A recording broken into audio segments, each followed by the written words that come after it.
새만금 공항은 가까스로 살렸지만 철도를 내주는 일이 벌어졌습니다. 대폭 삭감된 새만금 SOC 예산이 일부 복원된 가운데 내년 예산안이 우여곡절 끝에 확정됐습니다. 사업별로 명암이 교차하며 원칙 없는 국가사업의 민낯이 여실히 드러났고 새만금의 미래가 안개 속에 벗어나지 못하는 사실도 확인됐습니다. 조수영 기자가 취재했습니다. 새해까지 약 열흘을 남기고 내년도 나라 살림이 확정됐습니다. 법정 처리 시한을 3주 가까이 넘긴 가운데 657조 원 규모의 정부 예산안이 간신히 국회를 통과한 겁니다.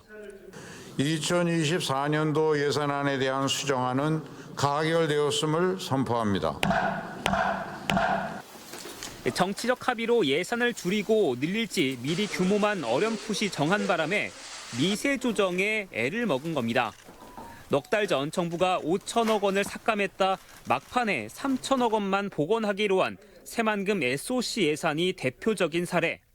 핵심 사업별로 윤곽이 나왔는데 희비가 교차했습니다. 우선 관심이 집중된 새만금 신공항. 일단 좌초 위기에선 벗어났다고 볼 만한 금액이 편성됐지만 내년도 사업에 필요하다고 판단된 예산보다 250억 원이 넘게 부족합니다.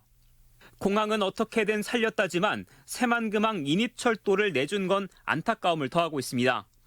정부에 설계비 등으로 100억 원을 요구했지만 결국 예산이 한 푼도 반영되지 않으면서 파국이 불가피해졌습니다.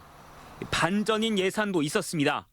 공사를 5년 넘게 이어오고 있는 새만금 전주간 고속도로. 삭감 위기를 벗어난 것도 모자라 필요하다고 본 예산보다 오히려 무려 200억 원 넘게 늘어난 겁니다. 신항만도 예산이 100% 가까이 복원됐는데 10개 SOC 사업 가운데 완전한 기사회생에 성공한 건 이 두 가지 사업이 전부입니다. 내년에 새로 추진하려던 새만금 내부 간선도로와 기타 내부 개발 예산은 전액 또는 70%가 넘는 대폭 삭감을 피하지 못해 새만금의 변화를 기피하는 정부의 입장을 읽을 수 있습니다. 더 중요한 사실은 내년에 더 큰 변수가 기다리고 있다는 겁니다. 전라북도는 새만금 SOC 예산 증액에 안도하면서도 경제성을 다시 따져보겠다는 정부 방침에 긴장의 끈을 놓지 못하고 있습니다. 내년 6월까지 적정성 검토를 마무리하겠다고 밝힌 정부. 부정적 평가를 내릴 경우 줄줄이 사업이 지연되는 등 사실상 좌초 수순을 밟게 될 거란 우려가 나옵니다. 전문 기관이 다 이미 검토를 했거든요. 그래서 그러진 않을 거고 다만 이제 용역을 하다 보니까 좀 시기가 좀 지연되는 게 좀 문제가 생긴 거죠.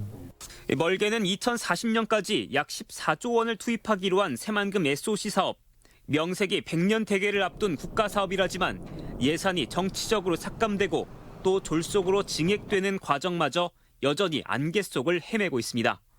MBC 뉴스 조수영입니다.